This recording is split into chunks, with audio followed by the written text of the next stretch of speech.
नमो अरिहन्ताणम्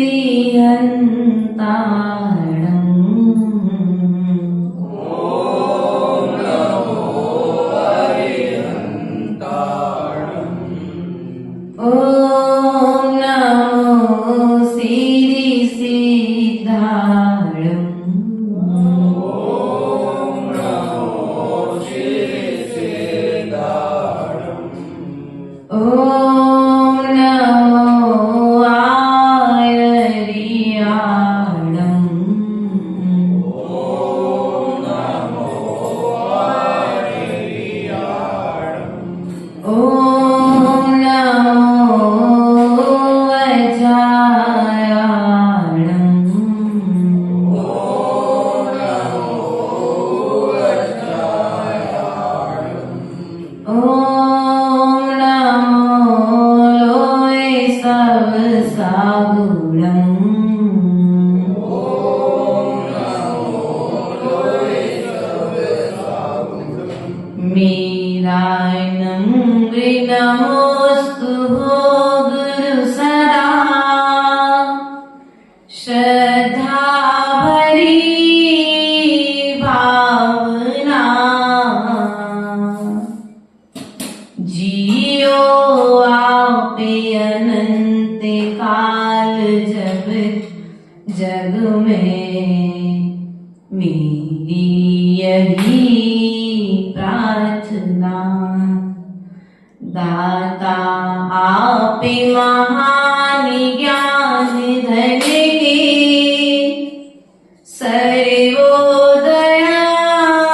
सर्वोदयाकारी हो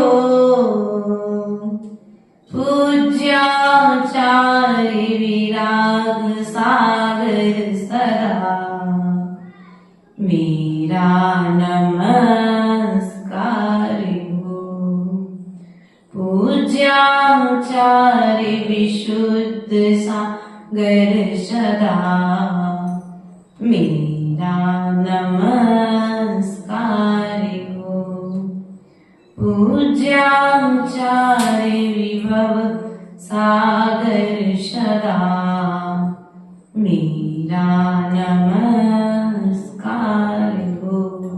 बोले नित्यानंद सिद्ध परमेष्ठी भगवान की जय।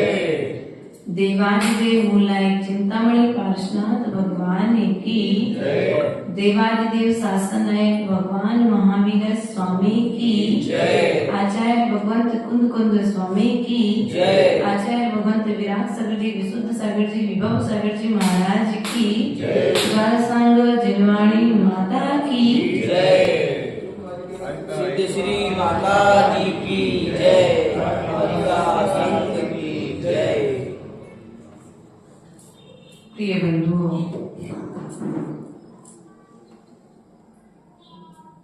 हम श्रावक होते हुए भी श्रावक के श्रेष्ठ कर्तव्यों का पालन करते हुए श्रवण धर्म की श्रवण बनने की तैयारी प्रारंभ करने की तैयारी इस जिनालय में आकर के जिनेंद्र भगवान बनने की तैयारी इंसान से एक नेक व्यक्ति बनने की तैयारी यहाँ पर हम माँ जिनवाणी के आश्रय में बैठ करके अपने कुविचारों को त्याग करके सुविचारों की ओर बढ़ने की तैयारी, कुमति को त्याग करके सुमति की ओर बढ़ने की तैयारी, विकथाओं को त्याग करके सुकथाओं को सुनने की तैयारी हम सभी यहाँ पर कर रहे हैं। प्रिय बंधुओं, जीवन को यदि ऊंचाइयों की ओर लेकर के जाना है तो हमें अपने ऊंची वालों को देखना पड़ेगा और हम जिस जगह पर हैं उस जगह का आनंद लेना है। वे मनीष समझना मूल बात को। आप जहां पर हैं जगह का यदि आनंद लेना है, उस पद का यदि आनंद लेना है, उस व्यवस्था का यदि आनंद लेना है, उस घर का यदि आनंद लेना है, उस भोजन का यदि आनंद लेना है, उन वस्त्रों का यदि आनंद लेना है, उस भोग की सामग्रियों का आनंद लेना है, तो आचार्य भगवंत कहते हैं अपने से नीचे वाले को देखो। बात समझ में आई? यदि तुम ऊंचे वाले को देख करके ऊंचाइयों की ओर जा सकते हो, लेकिन जिस धरती पर खड़े हो उस धरती पर खड़े रहना है यदि स्थायी रूप से, तो तुम्हें अपने नीचे वाले को देखना पड़ेगा, क्योंकि कम से कम वो फुटपाथ पर सोने वाले व्यक्ति की अपेक्षा मेरे लिए एक छोटा सा, भले 5x5 का 10x10 का एक कमरा है, लेकिन खुद का तो है। तो ये बात तुम्हारे लिए आकर के धैर्य का पाठ सिखाएगी। जहां तुम जिस घर में हो उस घर में रहती हुई तुम्हें आनंद रहेगा, तुम्हारे भीतर में सुख रहेगा, चैन रहेगा, और तुम्हारे भीतर में जब यह भावना नहीं है तो फिर क्या होगा?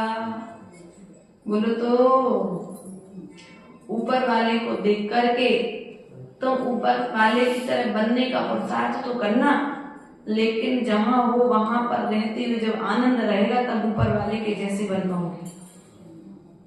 और यदि होड़ में लग जाओगे तो जहां हो वहां का आनंद नहीं ले पाओगे, और जहां जैसा बनने का सोच रहे हो वैसा कभी बन नहीं पाओगे, क्योंकि भीतर का आनंद, भीतर की शांति, भीतर का सुख ही तुम्हारे लिए आगे कठिनाइयों के मार्गों को खोल करके समाप्त कर देता है। उलझी हुई रस्सी को सुलझा देता है, उलझी हुई समस्याओं को सुलझा देता है कौन? धैर्य, संतोष, शांति हमारी समृद्धि का मूल कारण है। हमारी समृद्धि का मूल कारण है हमारे भीतर का संतोष। लेकिन आज व्यक्ति के पास में सब कुछ है लेकिन जीवन का आनंद नहीं है। भैया श्रेयांश जी, सब कुछ है लेकिन जीवन का आनंद, घर है, अच्छी पत्नी है, अच्छा बच्चा है, अच्छी गाड़ी है, खाने के लिए 2 टाइम बढ़िया पूरी, रसगुल्ले, मिठाई, नमकीन सब मिल रहा है, लेकिन फिर भी आनंद नहीं आ रहा है। वो रसगुल्ले का स्वाद नहीं आ रहा है, क्योंकि सामने वाला रसगुल्ला नहीं, वो तो काजू की बर्फी खा रहा है। तो हमारी होड़ काजू की बर्फी की ओर चढ़ रही है और हम रसगुल्ले का आनंद। अरे भैया, रसगुल्ला में भी शक्कर डली है और काजू में भी शक्कर डली है, मिठास दोनों में शक्कर के मेल से ही आई है। लेकिन तुम इतना धैर्य रख लेते कि चलो कम से कम आज हमें रसगुल्ला तो मिला, सामने वाले के लिए तो कई जीव ऐसे हैं जिनको शक्कर खाकर के मिठाई का स्वाद लेना पड़ता है। उनके घर में ना तो काजू होता है, ना दूध होता है, ना दूध का मावा होता है, और ना कभी कभी तो मूंगफली, गरीबी नहीं होती बेचारे। उन गरीबों को तो देखो, अभी आएगा दीपावली का त्योहार।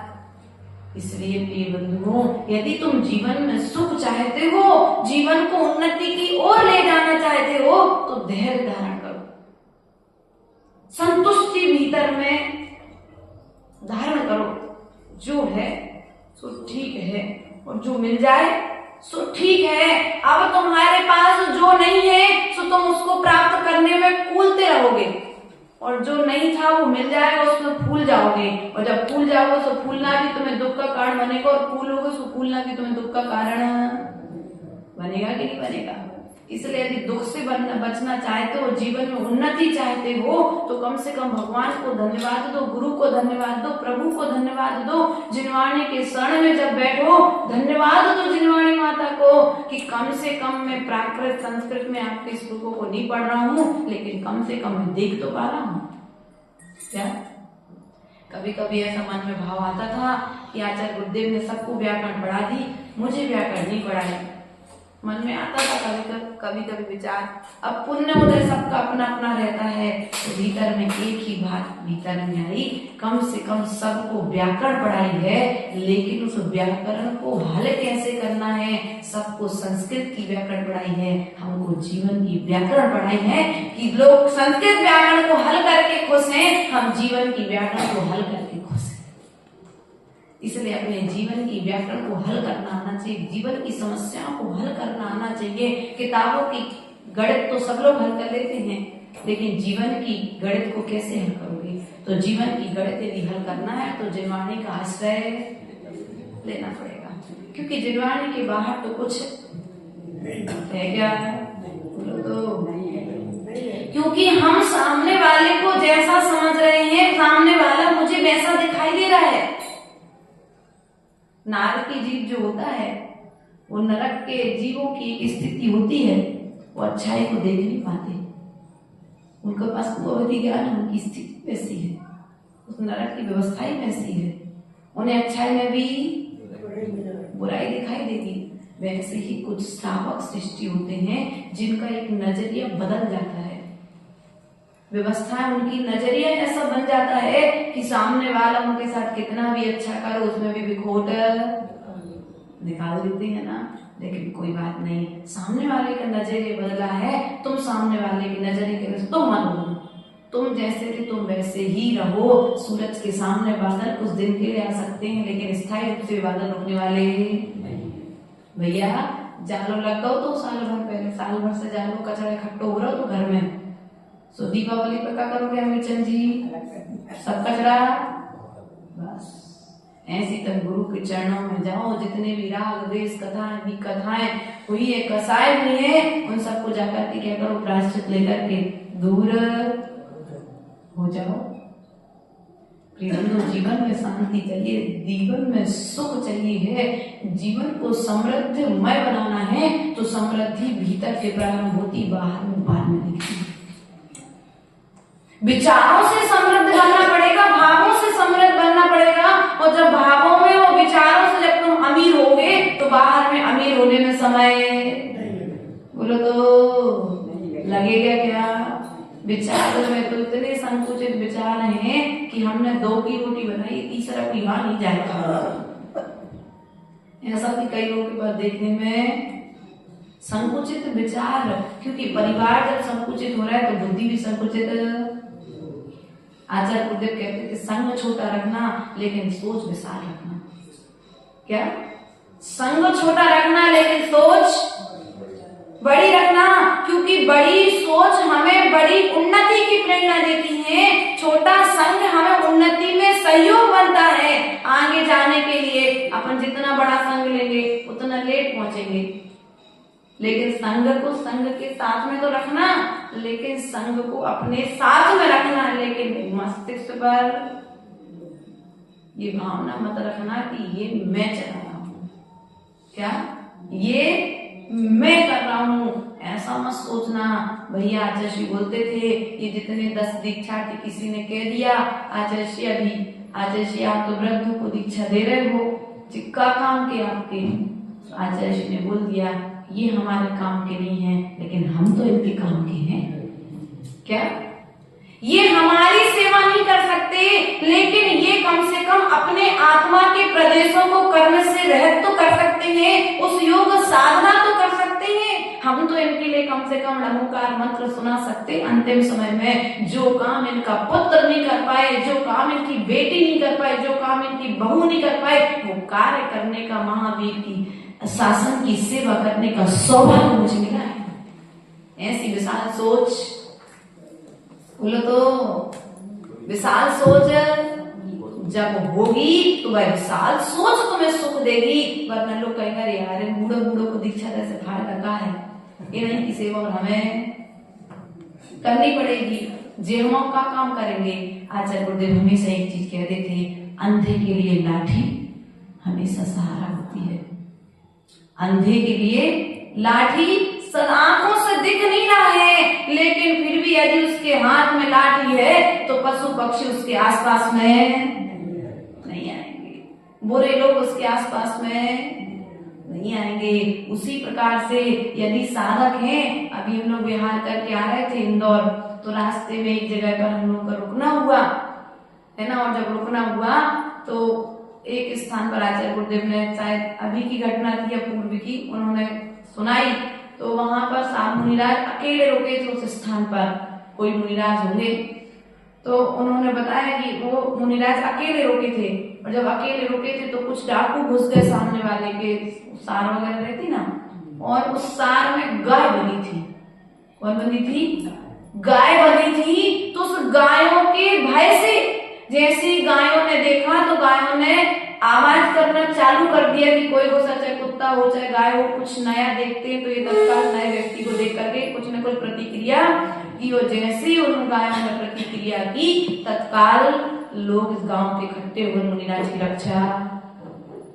तो ये मत सोचो कि इन बूढ़ों को दीक्षा देकर के क्या होगा। अरे भैया, जब तुम नहीं आओगे ना और साधु अकेले कमरे में रहेगा तो चारों तरफ रक्षा के साधन है। आचार्य सदा ये आचार्य गुरुदेव सुभचंद्र स्वामी ने ज्ञान आर्णव ग्रंथ राज में कहा है, वृद्धों की महिमा बताते हुए, ज्ञान वृद्ध, तप वृद्ध, चारित्र वृद्ध और उम्र से जो वृद्ध हैं वे सदा अपने साथ में रहना चाहिए। अभी आचार्य गुरुदेव ने इस साल हमसे बूढ़ी माता जी ले ली। 8 साल तक एक वृद्ध माता जी हमारे साथ सदा रही। अब लोग हमसे कहते थे, जी माता जी प्रवचन भी नहीं कर सकती, जी माता जी कम फायदा, माता जी ऐसी माता जी हरे जोड़ो जो कम से कम आपके संग पैदल तो चल सके। मतलब और भी थी 2 आरिका माता जी और भी थी हमारे साथ पैदल चलने वाली। तो ऐसा कुछ करो, जवान युवा का संग बनाओ। तो हम उनसे एक ही बात कहते थे, भैया हम मुख से प्रवचन करते हैं, ये आचरण करके प्रवचन करते हैं। सदा हमने उनका उत्साह वर्धन किया और उनको सदा आगे, उनको एक कभी ऐसा फील नहीं होने दिया। क्योंकि जब भैया शैलेश, जब हमको आधी रात को गर्मी लगती थी कि पंखा कूलर तो चला नहीं है, जब आधी रात को गर्मी लगती थी ना तो वो बूढ़ी माता 80 साल की रीम सी माता जी पैर दबाने के लिए बैठ जाती थी। बिजना लेकर के हम तीनों, अगर माता अभी बिहार में भी थे, इंदौर से यहाँ तक आए, तो गर्मी लगती थी तो वो कब हम लोग सो रहे हैं और बढ़िया रात के 2 बजे वो बिजना हिला रही है। ब्रह्मचारिणी सब सो रही, हमें पता ही नहीं कौन सी ब्रह्मचारिणी की तबीयत खराब है, किसको आहार में क्या चलाना है, कौन से क्या है। वो स्वास्थ्य संबंधी व्यवस्थाएं और संघ में यदि किसी की कहीं कोई बातचीत बिगड़ रही है तो हिरीम श्री माता जी जैसे घर में दादी समझा रहती है ना, उस तरह से माहौल बना करके समझा देती थी। इसलिए यदि तुम आज घरों में सुख चाहते हो, समृद्धि चाहते हो, टेंशन से फ्री होकर के रहना चाहते हो तो अपने घर में एक वृद्ध को जरूर स्थान दो।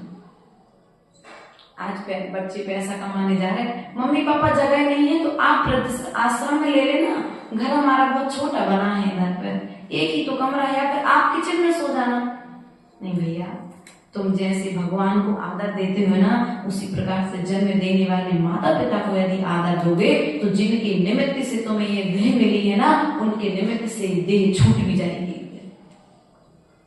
संसार में जिनके निमित्त से आए हो उनकी सेवा तुम्हारे लिए संसार से कर्म निर्जरा में कारण बन जाएगी। इसलिए कभी भी यह विचार नहीं करना, अपने दिमाग में बात नहीं लाना। आचार्य गुरुदेव विराट सागर जी से कई लोग कहते थे, डॉक्टर साहब महाराज तुमने तो बूढ़े बूढ़े इकट्ठे करके संघ बढ़ा लो। आचार्य गुरुदेव कहते थे, हमने बूढ़े बूढ़े को इकट्ठे करके संघ नहीं बढ़ाया है, हमने इन बूढ़ों की सेवा करके अपना सौभाग्य जगाया है। क्या हमारा सौभाग्य है कि जो विश्वास इनको अपने बेटे पर नहीं था, ये विश्वास इनको अपने बहू पर नहीं था, बेटी पर नहीं था, एक यहाँ तक इनके घर में करोड़ों की संपत्ति थी, उस संपत्ति को ठुकरा करके इनने जीवन भर की कमाई को ठुकरा करके अब अपने आत्मा के गुणों की कमाई को कमाने के लिए हमारे पास विश्वास करके आए हैं। तो हमारा दायित्व बनता है कि हम इनकी सेवा। लगभग 184 समाधियां कराई हैं आचार्य गुरुदेव विराट सागर जी महाराज ने 62 साल के जीवन काल में। विचार करो कितनी, 184 लगभग। हमको ऐसा ज्ञात है, ऊपर भी हो सकती, कुछ नीचे भी हो सकती हैं। तो हमारा भी आपसे यही कहना है कि जब जागो तब यदि आज भी तुम्हें लगता है कि हमारे हाथ पैर इतने तो चल रहे हैं कि हम नमोकार मंत्र की माला कर लेंगे, हाथ में कटोरा लेकर के आहार कर लेंगे, पैदल नहीं चल सकते, कोई बात नहीं, लेकिन कम से कम इतना तो हम कर सकते हैं कि 23 घंटे बैठ करके, 18 घंटे बैठ करके नमोकार मंत्र की माला। सोचो, आचार्य गुरुदेव अंजलि नगर पहुंचे, राजेश निवेदन करने आया तो उसे पता नहीं था कि मेरी माई मोक्ष मार्ग बढ़ जाएगी। जो निवेदन करने आया है अपने यहाँ पर, अभी आए थे राजेश भैया, और वे खुद स्वयं लेकर के गए, और जब लेकर के गए तो उनकी माँ ने वैराग्य इतना उनका बड़ा गुरुदेव को देख कर कि उन्हें श्रीफल चढ़ा दी और 10वीं दीक्षा उन्होंने अपनी फाइनल करा ली।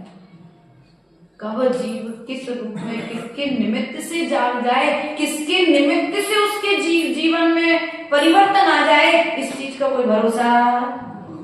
जुड़े तो विराट सागर जी महाराज जब तक रहे, उन्होंने उनके जीवन काल में राजेश भैया बताते हैं कि प्रातः करके हर चतुर्मास में हम चौका लेकर के जाते थे, बिहार व्यवस्था आचार भवन की संभालते थे, और जब पथरिया का पंच कल्याण हुआ था तो 24 सौधर्मेंद्रों में प्रथम सौधर्मेंद्र, मुख्य सौधर्मेंद्र के रूप में राजेश भैया ने सौधर्मेंद्र बनने का सौभाग्य भी प्राप्त किया था। ऐसे राजेश भैया यहाँ पर आए तो कहने का तात्पर्य हमारा ये है कि तुम दूसरे की अनुमोदना करोगे पुण्य की। किसकी अनुमोदना करना है? दूसरे के पुण्य की अनुमोदना करोगे तो पुण्य स्वतः ही तुम्हारा बढ़ने लग जाएगा। अगर तुम दूसरे को, अपन कहते ना, तुम दूसरे को पानी पिलाओगे तो कभी तुम्हें प्यासा नहीं रहना पड़ेगा, तुम दूसरे को भोजन दोगे तो तुम्हें कभी भूखा नहीं रहना पड़ेगा, तुम दूसरे को वस्त्र पहनने के लिए दोगे तो कभी तुम्हें वस्त्रों के अभाव में जीना नहीं पड़ेगा। ऐसी बहुत सारी व्यवस्थाएं आती हैं दान के क्षेत्र में। जब बन जाते हैं तो हमारा भी आपसे यही कहना है कि यदि तुम वास्तविकता में अपने जीवन में सुख शांति और समृद्धि चाहते हो तो उसका उपाय तुमको स्वयं खोजना पड़ेगा कि सुख शांति समृद्धि, क्योंकि साधु के पास धन नहीं है लेकिन फिर भी शांति है, साधु के पास में मकान नहीं है लेकिन फिर भी शांति है, उसके पास में बेटे नहीं है, बेटियां नहीं है, बहू नहीं है, पहनने के लिए कपड़े तो हैं लेकिन भीतर में इच्छा नहीं है, तब भी शांति। बोलो तो शांति है कि नहीं है? कहने के लिए 56 भोग साधु के सामने रखे हैं लेकिन भीतर में वैराग्य की भावनाएं भीतर में जब पल्लवित हैं तो भोजन भी उन्हें पाप का कारण बन रहा है क्या? वो भोजन भी उन्हें कर्म निर्जरा का साधन बन रहा है। वे चल रहे हैं, चलते हुए भी वे कर्म की निर्जरा कर रहे हैं, वे देखते हुए भी कर्म की निर्जरा कर रहे हैं, बोलते हुए भी कर्म की निर्जरा कर रहे हैं, सोते हुए भी कर्म की निर्जरा कर रहे हैं। और तो और आपको लग रहा है शैलेश भैया कि गुरुजी मनीष पहाड़िया से बात कर रहे हैं, लेकिन हो सकता है बाहर में वो मनीष से बात कर रहे हो और भीतर में अपना कुछ और अलग चिंतन चल रहा हो। इसलिए ध्यान रखना, यदि तुम जीवन में शांति चाहते हो तो जिनवाणी से जुड़ने का प्रयास करो, क्योंकि इतनी स्थिरता जब आएगी जब तुम जिनवाणी का स्वाध्याय करोगे। कई बार आप लोग कहते ना माता जी आप यहाँ नहीं थे, कहाँ चले गए थे? यहाँ नहीं, मतलब बैठे बैठे मन कहीं का कहीं। तो भैया हम यहाँ बैठे थे लेकिन जैन भूगोल को चार्ट लगा हम उसका चिंतन कर रहे थे। पंचमेरु में प्रतिमाएं कैसी होती हैं, नंदीश्वर में प्रतिमाएं कैसी होती हैं, हम जाएंगे तो वहां क्या करेंगे, कैसे करेंगे। कभी कभी साधु भी अपने दिमाग से तैयारियां, भविष्य की तैयार है, तुम लोग विवाह की तैयारियां करते हो कि लड़का बड़ा हो गया शैलेश भैया अब वधू लेकर के आना है तो वधू को कैसा लहंगा चढ़ाएंगे, कितना सोना चढ़ाएंगे, कौन से मकान में रहेगी, कौन सी गाड़ी भेंट करना है, सब चीज की तैयारी है अभी से। क्यों श्रेयस भैया, सुभाष जी करी थी ना श्रेय की तैयारी, शादी के समय तैयारियां? क्यों राजू के पिताजी करी थी ना तैयारियां? करी थी। तो सपने आपने सजाए थे वैसे ही जब गुरु होते हैं तो तुम जो तैयारियां कर रहे थे वो तैयारियां करती हुई भी तुम कर्म का बंध कर रहे थे, और वही तैयारियां यदि गुरु करा रहा है, वैराग्य के मार्ग की तैयारियां चल रही हैं। अभी जो तैयारियां चल रही हैं, वस्त्र भी दिए जाएंगे आर्यिकाओं के लिए, चांदी के जो चूलिकाएं बनेंगी उनको चांदी के कटोरे भी दिए जाएंगे, नाना तरह की बहुत सारी व्यवस्थाएं लगेंगी। लेकिन वही कार्य आचार्य परमेष्ठी के साथ में जो टीम लगी हुई है वो टीम कर रही है, तो वो टीम भी कर्म की निर्जरा कर रही है और गुरु भी प्रेरणा लेकर के कर्म की निर्जरा कर रहे हैं। और हमें देखने वाला क्या देखेगा? बोलो तो अरे यार ले अब जी आ गया टीके बैठ जी साहब, कछु न कछु मांग तो। क्यों भैया ओम जी टीके बैठ जी साहब को देख करके ऐसा तो नहीं सोचा अब जी आ गया जी हमसे कछु मांगेंगे। ध्यान रखना पुण्य की प्रेरणा दी जाती है। और पुण्य की कमाई जब होती है तो पुण्य के स्थान में लगती है। तुम्हारे पास संपत्ति बहुत रहेगी सुभाष जी, लेकिन तुम चाहते हुए दे नहीं पाओगे। तुम्हारे मन में कुछ ना कुछ विकल्प उत्पन्न हो जाएंगे, विचार उत्पन्न हो जाएंगे और तुम कहोगे तो अब नहीं करने हमें ऐसा काम नहीं करना है। बहुत सारे लोग ऐसे हमको मिलते हैं, समाज में भी देखने में आते हुए। पंचकल्याण प्रतिष्ठा महोत्सव तो बहुत सारे कार्यक्रमों का साक्षी था, बहुत सारे श्रावकों का साक्षी था। कई बार संघवाद पंथवाद हमारे बीच में आ जाता है। ध्यान रखना, भगवान महावीर स्वामी ने पथ दिया है, पंथ नहीं दिया है। पंथ तो हमने अपनी भावनाओं से पैदा, क्योंकि आगम का ज्ञान नहीं है इसलिए पंथ पैदा हो गया है। पथ पर चलने की बात की गई थी, पंथ पर चलने की बात, आगम की बात मान करके मोक्ष मार्ग पर बढ़ने की बात की गई थी। लेकिन अब कल बात चल रही थी, कहाँ गई वो दादी जी अनिमेश की सासू माँ स्मृति नगर वाली। कल बात चल रही थी कि गुरु बड़े हैं, देव बड़े हैं कि शास्त्र बड़े हैं। हमें किसकी बात मानना चाहिए? अरे गुरु को सबसे ज्यादा महान बताया है पवन जी, सुनो तो धैर्य से। गुरु को सबसे महान बताया है। गुरु की महिमा बढ़नी न जाए, गुरु नाम जपो मन वचन काए। बहुत बहुत बहुत बहुत सारी व्यवस्थाएं गुरु के विषय में कही हैं, लेकिन अभी अपना कौन से ग्रंथ का स्वाध्याय चल रहा था? जिन सरस्वती, उसके पहले चर्चा समाधान ग्रंथ भी चल रहा था। उसके बीच में भी कुछ हमारे ग्रंथों का स्वाध्याय हुआ, सुदर्शन चरित्र आदि का।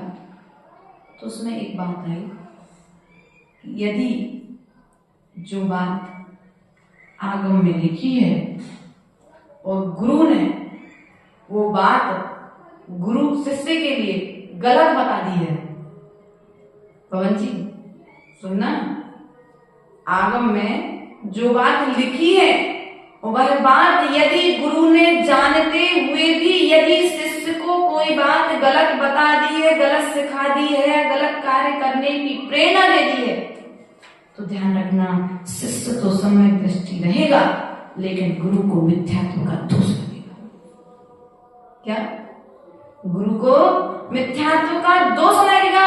शिष्य तो गुरु की बात मान करके स्वर्ग चला जाएगा, लेकिन जिनवाणी के एक अक्षर का लोप करने के कारण, मायाचारी के फल के कारण गुरु त्रैंच गति को प्राप्त हो जाएगा।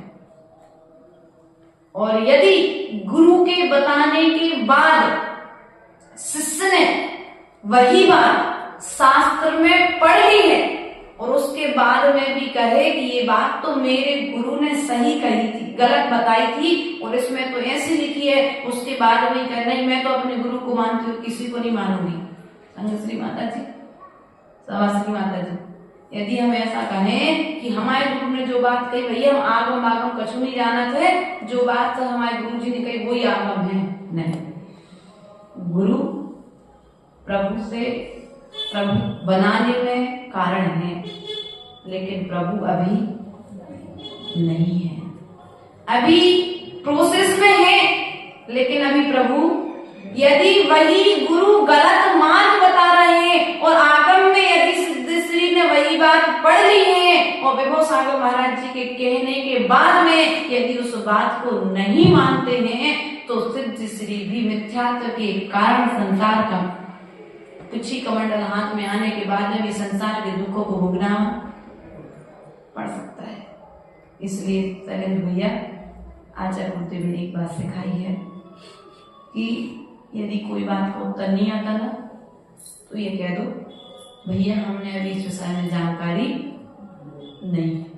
सबसे अच्छा उपाय थोड़े से लघु बन जाओ, ज्यादा अहंकार की उसमें मत रहो, यार हम उत्तर नहीं देंगे तो लोग क्या सोचेंगे, माता जो इतनी सी बात नहीं आती। भैया बात इतनी सी या उतनी सी नहीं होती है।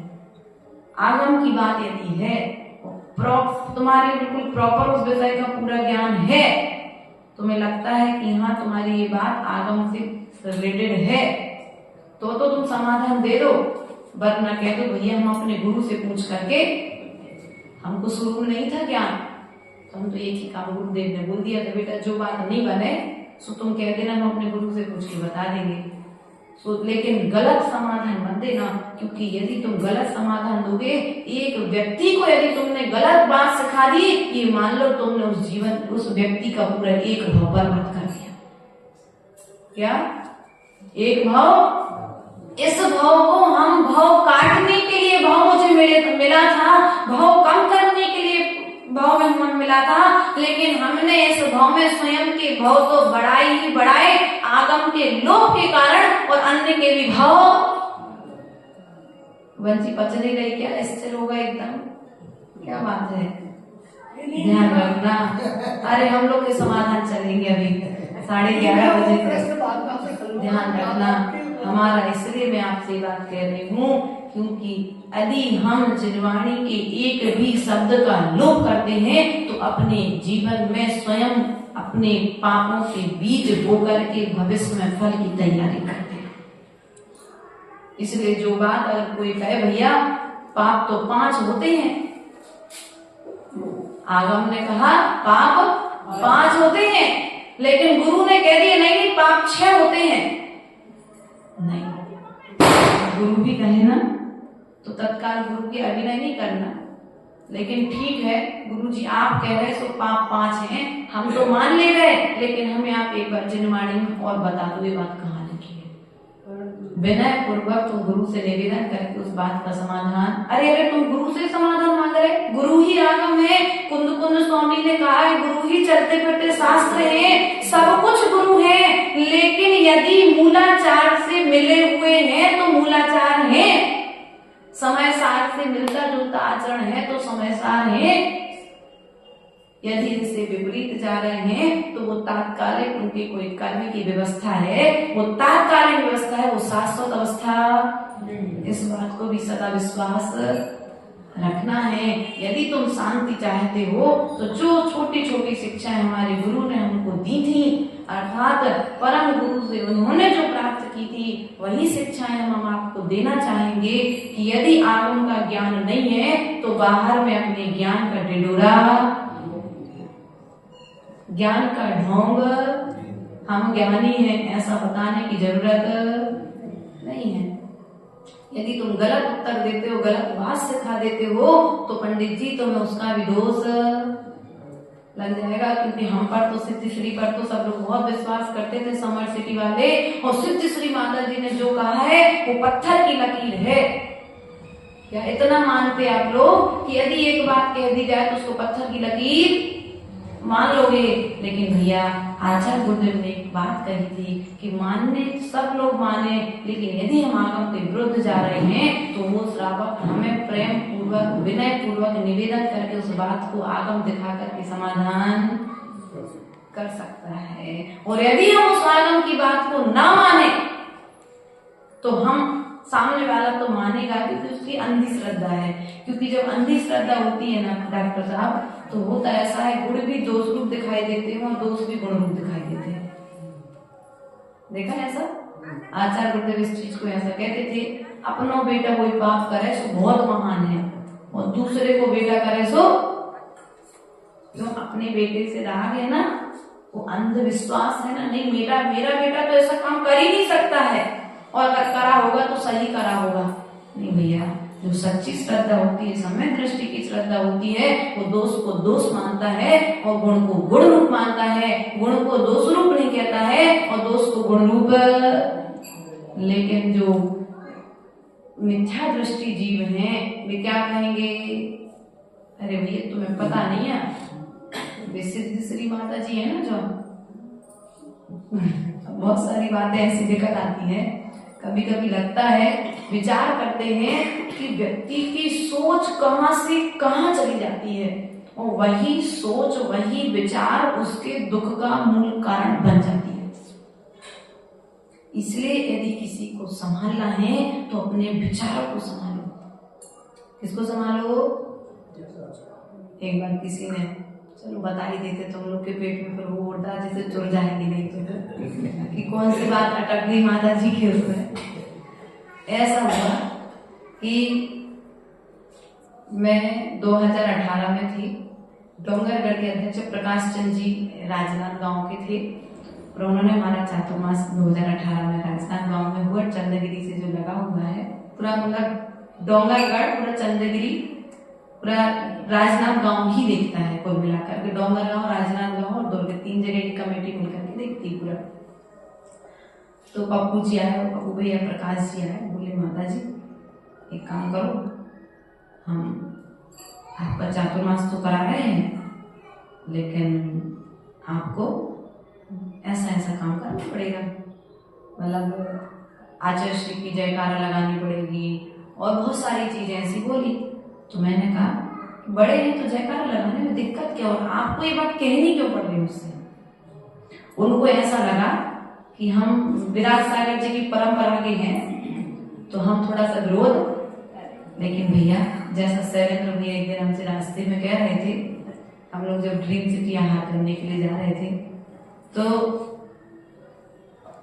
जो उन्होंने अनुभव किया, आचार्य गुरुदेव 2-3 बार यहाँ पर आए और भी पहले गए होंगे, देखा होगा, तो हम लोगों को बचपन से ही ऐसे संस्कार दिए गए। एक तो घर के भी संस्कार दिए गए और कुछ गुरुकुल में आने के पश्चात गुरु ने ऐसे संस्कार दिए हैं कि यदि तुम अपनी उन्नति चाहते हो तो कभी रत्नात्रयधारी की बुराई मत करना, कभी रत्नात्रयधारी की अभिनय, कभी संघवाद और पंथवाद के चक्कर में मत पड़ना।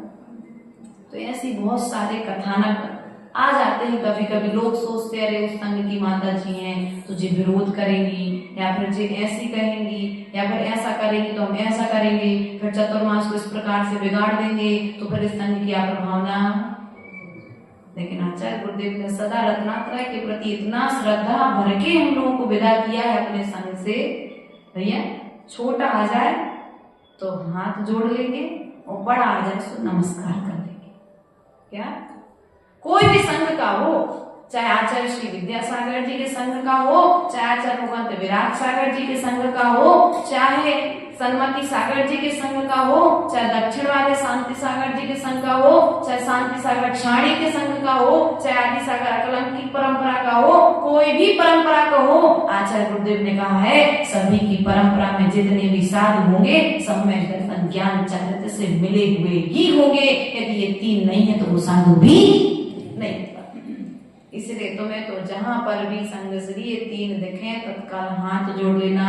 छोटे हैं तो हाथ जोड़ लेना और बड़े हैं तो नमस्कार कर लेना, क्योंकि हाथ जोड़ोगे तो सामने वाला भी तुम्हारी विनय करेगा। छोटे की विनय करोगे तो बड़ा छोटा तुम्हारी विनय करेगा, और बड़ों को नमस्कार करोगे तो वे बड़े तुम्हारे लिए भी नमस्कार के योग्य बना देंगे। अर्थात तुम अपना कल्याण चाहते हो तो कभी इस तरह की व्यवस्थाओं में जाते जाते ये गूढ़ रहस्य तुम लोग को इसलिए दे करके जा रहे हैं कि आज जैसा हमारा समर सिटी परिवार है हमेशा इसी तरह से रत्नात्रयधारियों की सेवा करता रहे।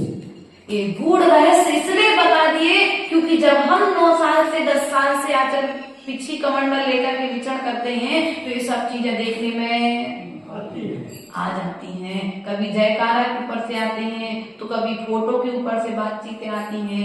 भैया नहीं, भैया जो जिसका गुरु है, दीक्षा गुरु है, वो अपने दीक्षा गुरु की जयकारा लगाएगा। और हमने तो एक बार जब 2000 अब याद भी नहीं 5 के बाद की बात है, हमको याद है, एक अनंतमती माता जी का संघ हमारे गांव में आया था।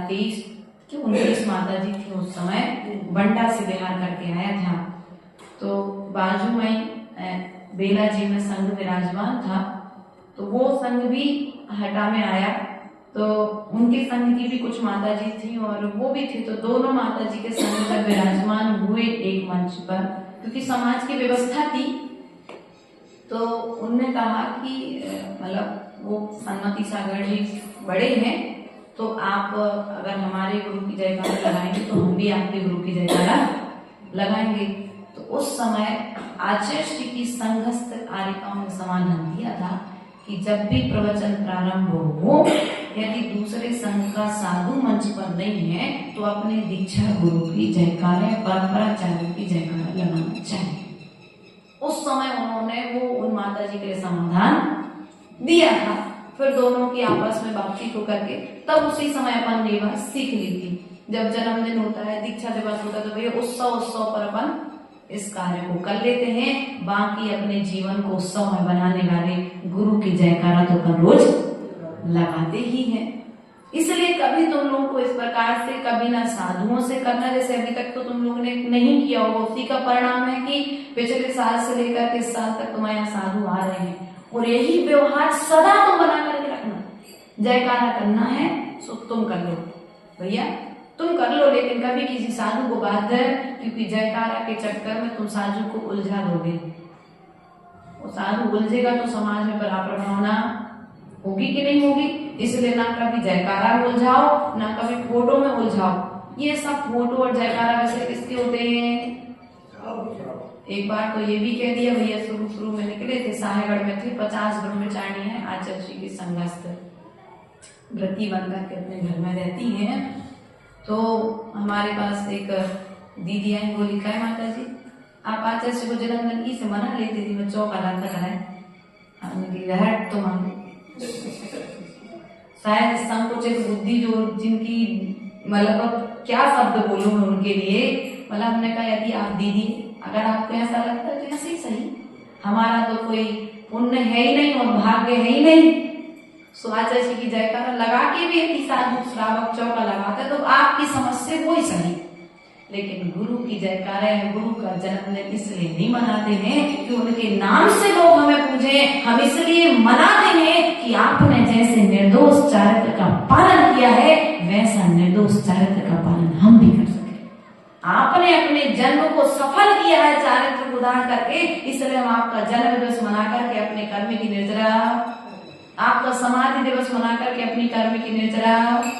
और तो और देखो तो जन्म दिवस तो नहीं मिला आचार्य गुरुदेव के, उसमें कई बार सोचते थे कि सरकपुर में कितना अच्छा अवसर, ज्ञानवती माता जी, समय सागर महाराज जी, विद्यासागर जी महाराज का जन्मदिन हुआ, लेकिन देखो उसी दिन जिस दिन समाधि हुई उसी दिन हमारा दीक्षा दिवस था। तो अब तो कम से कम एक साथ दो चीजें मनाने के लिए सौभाग्य, गुरु उपकार दिवस भी हो गया और गुरु ने जिसने कर्मों को क्षय किया था उस दिन कर्म क्षय का अवसर एक और मिल जाएगा आपका समाधि दिवस मनाने का। 18 फरवरी उसी दिन आचार्य गुरुदेव की समाधि का समाचार हम लोगों को मिला था। तो लोगों को दुख हुआ था कि आचार्य श्री चले गए। कुछ समय के लिए तो हमको भी थोड़ा सा मतलब एकदम से जब समाचार मिला आचार्य गुरुदेव के पास से आकाश भैया वगैरह के फोन पहुंचे, समाज के 4 बजे से लोगों का आना जाना चालू हो गया, बैतूल में थे, उस समय दुख तो हुआ था, लेकिन ज्ञान के बल पर जिनवाणी माँ को जब खोल करके बैठे तो माँ जिनवाणी ने आकर के कहा कि देखो वो चारित्र इतने जीवन पर्यंत किस चीज के लिए पाले थे, चारित्र अपन, उनका लक्ष्य क्या था? चारित्र का पालन करना। उनका अंतिम लक्ष्य यही था। प्रत्येक पल जितनी भी उन्होंने सामायिक की हैं, प्रत्येक समाधि उन्होंने, प्रत्येक सामायिक उन्होंने श्रेष्ठ समाधि के लिए की है। जितनी बार भी वे आहार कोटे हैं तो आहार में भी नीरस आहार लेते थे, तो प्रत्येक अंजलि का एक एक ग्रास, एक एक अंजलि जल उनकी समाधि के लिए था। जिनवाणी के जब पन्ने पलटते तो वो जिनवाणी के पन्ने पलटते थे, अर्थात अपने कर्मों को पलटते, अर्थात वो जिनवाणी पलटते हुए भी वे अपने समाधि की तैयारी, रास्ते पर चलते थे तो समाधि की तैयारी करते थे, व्यक्ति की तरफ नजर डालते थे तो समाधि की तैयारी के लिए कार्य किया उन्होंने। और लक्ष्य यदि जब उन्हें प्राप्त हो गया है तो रोना क्यों? देह के लिए रो रहे क्या भैया? देह के लिए रो रहे कि गुणों के लिए रो रहे? आज से कुछ समय पश्चात आचार्य भगवंत विराट सागर जी का समाचार मिल गया। 4 जुलाई उसी दिन 25 दीक्षार्थियों का दीक्षा दिवस, आचार्य गुरुदेव ने 25 दीक्षाएं दी थी, ऐसा हमको ज्ञात हुआ था। तो उसी दिन आचार्य गुरुदेव का समाचार मिल गया। तो जब समाचार मिला तो सब दीक्षार्थी दुखी होकर के बैठ गए कि गुरु उपकार के दिवस गुरु हमसे दूर लेकिन गुरु दूर नहीं गए थे। गुरु तो ये बता करके चले गए कि आज के दिन हमने तुमको दीक्षा ली थी, तो जिस प्रकार से हमने तुमको दीक्षा दे करके और हमने दीक्षा लेकर के अपने लक्ष्य को प्राप्त किया है, अब तुम दीक्षा दिवस को मना करके अपने लक्ष्य को प्राप्त करना। अर्थात गुरु की प्रत्येक बात को हमें अपने विशाल हृदय में रख करके विचार करना पड़ेगा। यदि जीवन की उन्नति की ओर लेकर के जाना है तो छोटी छोटी बातें, क्षुद्र बातों को छोड़ करके हमें आगे, बोलो तो आगे बढ़ना पड़ेगा। क्योंकि यदि हम पीछे ही देखते रहेंगे तो आगे बढ़ने वाले, और तो और बार बार यदि रास्ते में चलते समय सुरेशा भाभी यदि मुड़ करके देखोगे तो बताओ तुम आगे गाड़ी बढ़ा पाओगे क्या? गाड़ी चला के आए थे ना अभी, तो अगर तुम बार बार पीछे मुड़ करके देखे रहे, चल कुछ छूट गया या कोई सामान छूट गया या मन में चलते समय कोई विकल्प आ जाए, तो बताओ तुम यहाँ तक समर स्थिति तक आ पाते क्या? नहीं आ पाते ना। बस आचार्य जी यही कहते थे, यदि तुम्हें आगे बढ़ना है तो जैसे वायु का वेग पहाड़ों को काटते हुए, चट्टानों को काटते हुए, पेड़ों को गिराते हुए आगे बढ़ता चला जाता है, उसी तरह से तुम कर्मों के पेड़ों को गिराते हुए, पत्थर जैसे जो अनादि काल से तुमने कर्म किए हैं उन कर्मों को काटते हुए तुम आगे बढ़ते चले जाना।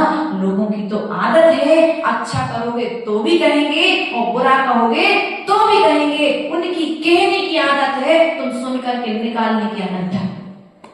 क्या करो? तुम सुनकर के निकालने की आदत डाल लो। जो तुम्हारे काम की बात हो सोते दोनों कान से सुनकर के हृदय तक ले जाओ। अब विचार आता होगा, आप लोगों ने कभी किया विचार कि आचार्य गुरुदेव विराट सागर जी ने अपने शिष्यों का नाम बीसे क्यों रखा, और ज्ञान सागर जी ने अपने शिष्य विद्याधर का नाम बीसे क्यों रखा? विचार किया कभी? नहीं किया। भी बनाया कभी? भी दो डंडे तिरछे मिला दो सो भी। तो आचार्य गुरुदेव सदा कहते थे दोनों कानों से काम की बात सुनना और उसे अपने हृदय में धारण करना। इसलिए सदा आचार्य गुरुदेव ने, और जो काम की बात नहीं है उसे क्या करो? एक भारतीय श्रावक, क्या हुआ, गर्मी का समय था शरद भैया, और जब गर्मी का समय था सो मच्छरदानी लगा के श्रावक सोते हैं, सो उस मच्छरदानी में छेद हो गया। सो मच्छरदानी में छेद हो गया तो क्या करे? तो पत्नी ने कहा एक काम करो, मच्छरदानी ला दो, मुझे सिलाई कर दे। गांव की महिला थी तो उसमें जब ये सिलाई करने की जरूरत, तो पति ने उठाई मच्छरदानी, टांगी और उसमें जिस तरफ से एक होल था उसमें दूसरे तरफ भी वैसे सेंटर में दूसरा होल कर दिया। अब वो कह रही अरे तो पागल हो गए, वैसे ही तो पहले से एक छेद था और दूसरा छेद भी कर दिया। और उसने जैसे ही रात को जब मच्छरदानी लगाई, एक छेद से दूसरे छेद में पाइप लगा दिया। क्या लगा दिया? पाइप लगा दिया कि मच्छर एक तरफ से घुसे तो दूसरी तरफ से सीधा। बस तो जिन बातों को बाहर निकालना है, अब सब भारतीय है, भीतर में एक वो पाइप लगा लो तो सीधा आराम से फिर चैन की नींद। अब इतनी बुद्धि अपन में कहाँ है? भारत के मनुष्यों की बुद्धि ऐसी चली कि उसने एक लगाया तो एक पाइप दोनों तरफ लटका दिया, दोनों छेदों पर, तो मच्छर घुसा तो एक तरफ से दूसरी तरफ बाहर हो गया। तो बस इसी तरह से है, यदि तुम्हें अपने मस्तिष्क को जिनवाणी में लगाना है, अपने विचारों को जिनवाणी में लगाना है, तो बुरी बातों को बाहर निकाल दो और जो अच्छी बातें हैं उन्हें दोनों कानों से सुनकर के हृदय में धारण करो और हृदय में धारण करके उन्हें आचरण में लाने का पुरुषार्थ करो। तब कहीं जाकर के जीवन में शांति का उपाय मिलेगा। और यदि कहने वाले तो अच्छाई भी कहेंगे, बुराई भी कहेंगे। आज मान के चलो हमारे पास श्रेया दीदी आई, एक उदाहरण मिले ना, मान के चलो श्रेया दीदी आई और मनीष पहाड़िया से श्रेया की बुराई हो गई थी कोई कारण से, या ईशान की बुराई हो गई थी, चलो भैया बड़े हो जाएंगे, ईशान तो छोटा है, ईशान की दीदी से कोई बात से बहस हो गई अब ईशांक ने क्या कहा, हमने कहा यार श्रेया बहुत अच्छा काम करती है, ऐसी लड़की है, और तारीफ कर रहे थे, और ईशांक ने बीच में कह दिया, सब लोग बैठे थे बढ़िया कमरे में, अरे माता जी बात तो हम जानत कि श्रेया ने कैसे। अब वो तारीफ सहन नहीं हुई, क्योंकि तुम्हारी बुराई थी ना, इसलिए वो बुराई तुम्हें जो तारीफ हो रही थी, वो तारीफ तुम्हें पच नहीं रही थी, तुम्हारे दिमाग में वो बुराई दिखाई दे रही थी, इसलिए व्यक्ति के गुण। एक उदाहरण ले लो, अपने परिवार में, समाज में, संघों में ये सब व्यवस्थाएं देखने में आ जाती हैं। इसलिए कभी भी किसी को हीन समझना है तो इतना हीन मत समझो कि कभी तुम्हें उसकी अच्छाई दिखाई ना दे। सुभाष जी, यदि श्रेय कभी गलती कर दे तो उसे सदा मत मानना कि श्रेय सदा ऐसा ही रहेगा। यदि श्रेय ने तुमको एक बार यदि जवाब दे दिया, कोई बात नहीं, आज ही तो जवाब दिया है। अभी इतने 30 साल से तो हमारी विनय कर रहा था ना, 30 साल से तो हमारे चरण छू ही रहा था ना, हो सकता हमने 30 साल से ज्यादा शक्ति रखी हो, इसलिए आज ये ऐसा बर्ताव करने लगा। कहीं ना कहीं हम भी उसमें कारण है, लेकिन हम करते क्या है, अपनी बुराई तो नहीं देख पाते हैं, लेकिन दूसरे की बुराई जरूर देख करके। इसलिए यदि तुम जीवन में शांति चाहते हो, तुम सुख चाहते हो, अच्छा शांति में, जैसे तीर्थंकरों ने जीवन जिया है, जैसे तीर्थंकरों ने शांति की से जीवन जिया है। मानतुंग गोस्वामी 48 तालों में बंद थे, लेकिन उन्हें 48 ताले विकल्प नहीं दे पाए। बताओ, वे 48 ताले उन्हें कर्मों से नहीं बांध पाए। वे 48 ताले में रहते हुए भी कर्म की निर्जरा करके बाहर आ गए, क्योंकि उन्होंने विचार किया ये मेरा ही कर्म है जो उदय में आया, वो काटना भी मुझे ही है, मैं राजा भोज को दोष देकर के क्या करूंगा। राजा को दोष, राजा ने उठवा भी लिया, लेकिन राज्य सभा में बोले, क्योंकि उनका सूत्र था कि साधु या तो आहार के समय पर किसी के घर पर जाता है, या किसी का समाधि का समय चल रहा हो उस समय किसी के घर पर जाता है, अन्य कोई प्रलोभन से किसी के घर पर, किसी का बर्थडे हो हो सकता अंकुर की मम्मी आ जाए कि हमारे नाती का बर्थडे, माता जी चलो, तो माता जी नहीं आएंगी। बेटी का हल्दी का फंक्शन हो, माता जी अभी तक कहो चतुर्मास में तनक चलो तो आशीर्वाद दे दो, नहीं भैया, हम तुम्हारी शादी के फंक्शन में पाप की अनुमोदना करने के लिए, लेकिन जब भी तुम हमारे पास आशीर्वाद लेने आओगे कि हम ग्रस्त जीवन में प्रवेश करने जा रहे हैं, तो साधु तुमसे पैसा नहीं मांगेगा कि भैया चलो तुमने तो शादी में तो खर्चा करे रहे हो, 1 लाख 2 लाख रुपया हमारा ने खर्च कर दो। साधु ये नहीं कहेगा, साधु ये कहेगा कि देखो अब तुम ग्रस्त जीवन में प्रवेश करने जा रहे हो, तो अब एक काम करना, सदग्रस्त बन करके अब अपना धर्म वृद्धि, अब भगवान का अभिषेक करने जाना, क्योंकि अभी तक तुम अकेले थे तो अकेले के निमित्त से पाप होते थे, अब 2 के निमित्त से पाप होंगे, और जब 2 के निमित्त से पाप होंगे तो धर्म भी दुगना, बोलो तो।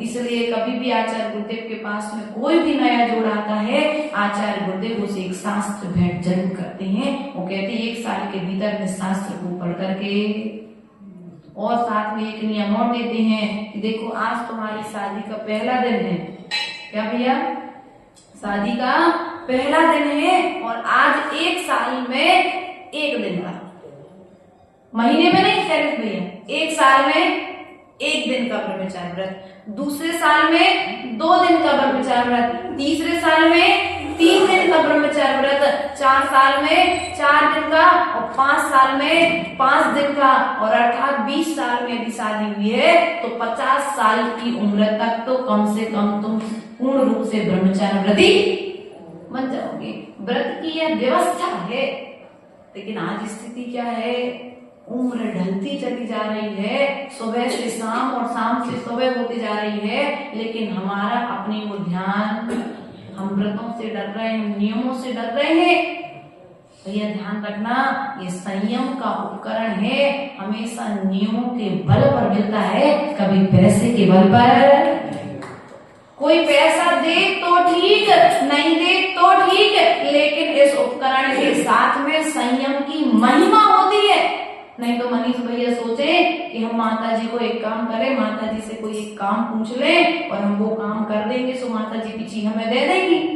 सुभाष जी, ऐसा नहीं सोचना, तो हमारे काम करो चाहे नहीं करो, पिछी तो हमें जौन होने का समूह जिसको देना उसको देंगे, लेकिन जो पैसा देगा उसको पिछी देंगे। इसका मतलब ये हो गया कि हमने उस उपकरण को पैसे में बेच दिया। चलें भैया, ये संयम का उपकरण धन से नहीं आका जाता है, ये संयम का उपकरण तुम्हारे भीतर के धर्म के बल पर प्राप्त होता है। इसलिए आचार्य गुरुदेव कभी भी इस उपकरण की बोली प्रथम पिच्छिका देने का सौभाग्य जब मिलता है साधुओं के लिए, नई पिच्छिका होती है, प्रथम पिच्छिका का सौभाग्य तो बोली से होता है, क्योंकि बहुत सारे लोग होते हैं नई पिच्छी, पहली पिच्छी हमें भी देना है। अभी जैसे आया ना उसमें पात्र चयन हुए हैं, 10 दीक्षार्थियों के 10 पिच्छिका वाले हुए, 10 कमंडल वाले हुए, 10 धर्म के माता पिता बने। अब हमारे सामने बात आई, माता जी ये सब तो धर्म के माता पिता बनाने की जरूरत क्या है? भैया जब कुल परिवर्तन हो रहा है तो सामने वाले को धार्मिक धर्म से जोड़ने का एक तरीका है। जो सोचता है कि मेरी कोख से जन्मी हुई संतान दीक्षा ले, और यदि उसका सपनों से नहीं होता है पूरा, तो कम से कम दूसरे की कोख से जन्म लेने वाली संतान यदि दीक्षा लेती है तो उस पुत्र पुत्री को गोद लेकर के तुम उसके माता पिता बनने का सौभाग्य। अब तुम जब भी 4 लोगों के बीच में बैठोगे तो तुम्हें एक एहसास रहेगा कि यार मैं उस गवर्नमेंट गिरी की दीक्षा में एक दीक्षार्थी का माता पिता बना था, अर्थात मेरी संतान आज मोक्ष मार्ग पर। अब संतान जीवन भर साधना करेगी और वो जितना साधक साधना करेगा उसका 6वां अंश उसे किसी की याद आए चाहे नहीं आए, लेकिन प्रथम पिच्छिका देने वाले की याद तो एक बार आज हम हैं।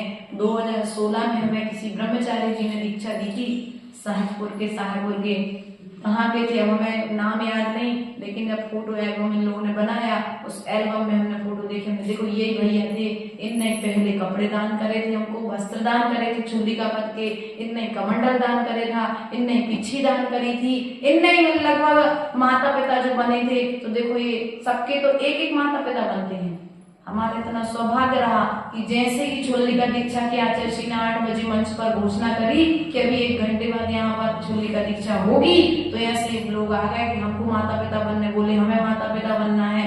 आचार्य जी ने बोला ठीक है देख लेंगे, कमेटी अपने हिसाब से समझ ले। तत्काल 2 लोगों को सौभाग्य देकर के, जिनके नियम थे, कुछ नियम थे, कम से कम माता पिता बनने वाला इतना तो रहे कि पूजन तो करे, भगवान का अभिषेक तो करे कम से कम, और कोई संयम नहीं पाल सकता तो कम से कम इतना तो करे कि रात में ना खाए।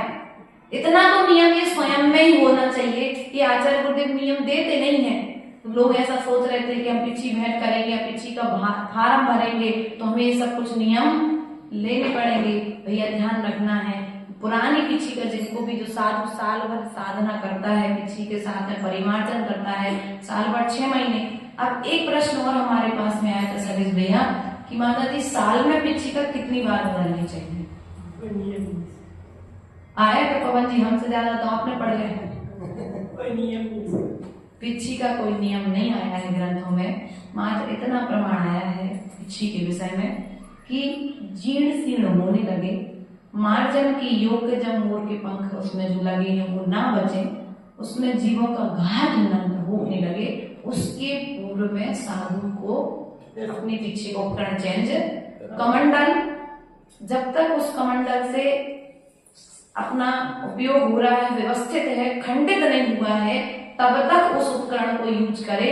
क्योंकि जब विमल सागर जी, सन्मति सागर जी, विराट सागर जी आदि आचार्यों, बड़े बड़े आचार्यों के विषय में सुनते हैं तो उन्होंने, हमें तो ऐसा भी सुनने में आया महावीर कीर्ति आदि आचार्यों के विषय में कि 60 साल तक उनके कमंडल खराब नहीं हुए। 60 साल तक उन्होंने इतना व्यवस्थित रखा कि कमंडल, अब वो लकड़ी है, अब पैंदे आदि जो लगते हैं, लकड़ी है, खराब हो जाए तो ये लकड़ी की व्यवस्था समाज बना देती है। तो कमंडल आदि जो है, तो जब तक साधक के हाथ में कमंडल रहता है तो तत्काल वो याद करता रहता है कि भैया मुझे ये कमंडल, मुझे ये पिच्छी।